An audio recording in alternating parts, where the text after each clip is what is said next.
तो हमें बस यही जानना है कि आप कौन सी बातें गवर्नमेंट से जाके क्वेश्चन यस गवर्नमेंट से जाके इससे हम थोड़ा 5 मिनट दीजिए।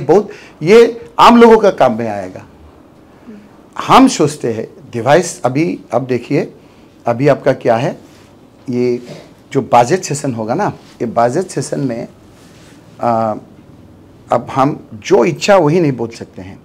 बजट में जो पैसा सेंट्रल गवर्नमेंट में लेंगे उसका हम लोग उसका साथ रिलेशन रख के हमको कहना है। हम जरूर पूछेंगे इंडिया गवर्नमेंट को, हिंदुस्तान सरकार को, जो हिंदुस्तान सरकार ने बोलता है जो हिंदुस्तान को हम लोग ऐसे एक देश बनाएंगे जिस देश दुनिया का 3 देश का जैसा डेवलप होगा। यूएसए, अमेरिका, चाइना, रसिया जैसा डेवलप स्टेट का तरफ ले जाने के लिए हम कोशिश करेंगे। हम पूछने चाहेंगे वहाँ में ये हिंदुस्तान आगे तरक्की करके डेवलप स्टेट, डेवलप कंट्री बनाने के लिए अगर हम लोग कोशिश करेंगे तो आसाम को छोड़ के या आसाम को लेके, आसाम अगर आगे नहीं तरक्की करेंगे, आसाम को एक साथ अगर नहीं लेके जाएंगे, तब कैसे आप कह सकते हैं कि हमारा हिंदुस्तान आगे बढ़ेगा। ठीक उसी तरह हमारा चीफ मिनिस्टर बोलते हैं कि हम असम को इतना तरक्की कराने के लिए कोशिश कर रहे हैं कि जैसे हमारा इंडिया में, हिंदुस्तान में महाराष्ट्र, कर्नाटक जैसा राज्य आगे बढ़ रहा है, हमको भी असम को तरक्की करके आगे बढ़ाना है। माय क्वेश्चन इज, जहाँ हम एक सुस्त आदमी है, हम हेल्दी आदमी हैं, लेकिन हमारा हाथ कमज़ोर है, हमारा पैर कमज़ोर है, तो कैसे हम पूरा हेल्दी आदमी कह सकते हैं। उसी तरह अगर हिंदुस्तान सरकार को देश को आगे ले जाना है तो असम को भी आगे ले जाना होगा। स्टेट को अगर आगे ले जाना है तो स्टेट को भी सब जगह का आगे ले जाना होगा। अगर असम का erosion problem, flood problem solve नहीं होगा, एक अंग हम लोग कमजोर होंगे, तो कैसे हम स्टेट को और देश को आगे लेके जाएंगे, ये हमारा प्रश्न है। इसको आगे ले जाने के लिए इरोजन प्रॉब्लम, फ्लड प्रॉब्लम जो है, सेंट्रल गवर्नमेंट में बोलना होगा कि ये प्रॉब्लम हमको राष्ट्रीय समस्या, नेशनल प्रॉब्लम डिक्लेयर करने का।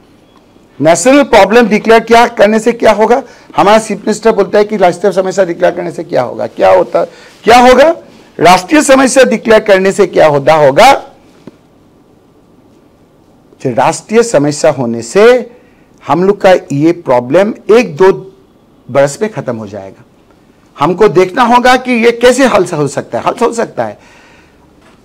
अभी क्या है, LK आडवाणी जी हम लोग का बहुत सम्मानीय राजनीतिज्ञ है, पॉलिटिशियन है, वो जब भी असम आते हैं बोलते हैं, जब असम आने से हमारा एक बात याद आते हैं, क्या बात याद आते हैं कि सारा हिंदुस्तान में नदी है, असम में नद है। ये जो ब्रह्मपुत्र, माइटी ब्रह्मपुत्र है, ये नद है, मेल रिवर है। ये हम लोग बहुत, इंडिया का आदमी हम नहीं जानते हैं, हिंदुस्तान का आदमी नहीं जानते। मेल रिवर ब्रह्मपुत्र का जो कैरेक्टर है, दूसरा स्टेट का जो नदी है वो नहीं मिलता है। वहां में इरोजन प्रॉब्लम नहीं, हम ये नहीं कहते हैं कि आज तक इरोजन प्रॉब्लम के लिए दिल्ली कोई नहीं कहा जरूर कहता है, लेकिन समझाने के लिए जितना हम लोग सफल होना चाहिए इतना सफल नहीं हुआ। वो हमको सफल करना होगा कि इरोजन प्रॉब्लम डिक्लेयर करिए नेशनल प्रॉब्लम। इरोजन प्रॉब्लम हो हेल्प, वो प्रॉब्लम सॉल्व हो सकता है। हमको डेप पे जाना होगा। एक हम रिक्वेस्ट करेंगे स्पीकर को, तो please send a all party delegation to the flood affected and erosion affected area of Assam, तभी मालूम होगा इरोजन प्रॉब्लम क्या है। इरोजन प्रॉब्लम क्या है, वो ऐसा कोर्स जाता है ब्रह्मपुत्र का और इसका ट्रिब्यूटरीज का, जो आपका 100-200 बीघा आदमी का जमीन का मालिक एक दिन में आपका जमीन पे आ जाता है, एक दिन में वो रास्ते का भिखारी हो जाता है। लेकिन दिल्ली ये नहीं समझते हैं, वो समझना पड़ेगा। वो हम लोग कोशिश करेंगे, इसीलिए हम उसको बोलेंगे, जबरदस्त बोलेंगे कि ये डिक्लेयर करिए नेशनल प्रॉब्लम। हम तो इतना तक अभी लेके जाएंगे जो 1 किलोमीटर में कितना पड़ेगा खर्चा, एक जमीन पे ब्रह्मपुत्र में ट्रिब्यूटरीज में कितना खर्चा पड़ेगा, कितना किलोमीटर करने से काम होगा, कितना पैसा जरूरत होगा, एक्स्ट्रा टीम बजा के ये कराइए। अगर ये करेंगे तो हिंदुस्तान को जो आगे ले जाने का जो सपना, राज्य का जो आगे ले जाने का सपना, सबका साथ सबका विकास को जो सपना, तभी आपको पूरा हो सकता है।